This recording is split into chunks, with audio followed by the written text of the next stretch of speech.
오미크론 변이의 기세가 정말 만만치 않은 것 같습니다. 강력한 통제와 봉쇄식 방역을 펼치고 있는 중국에서도 확산세가 이어지면서 확진자가 2년 만에 최다를 기록했는데요. 일부 지방정부는 대중교통을 이용할 때도 핵산 검사 증명서를 요구하면서 혼란이 빚어지고 있습니다. 베이징 임광빈 특파원입니다. 인파에 떠밀려 이동하는 사람들, 앞뒤 할 것 없이 도심 거리 전체가 말 그대로 인산인해입니다. 마치 대형 콘서트장에 온 것 같지만 모두 코로나19 핵산 검사를 받기 위해 줄을 선 사람들입니다.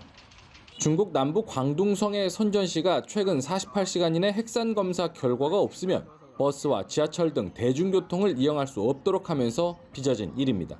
从那头一直排到这里，然后这要进来，还要绕了一大圈在这里面，这就是防疫的现场。 선전 씨의 이 같은 방역 조치는 최근 도시 봉쇄 가능성이 제기되는 홍콩에서 엄격한 방역을 피해 건너오는 사람이 늘고 있는 상황과도 무관치 않아 보입니다. 지난 6일 기준 중국 본토에서 확인된 신규 확진자 수는 526명, 하루 신규 확진자 수로는 2년 만에 최대 규모인데 선전 씨뿐 아니라 칭다오와 같은 항구 도시, 상하이와 같은 인구 밀도가 높은 대도시를 포함해 14개 도시에 확진자들이 퍼져 있는 것으로 나타났습니다.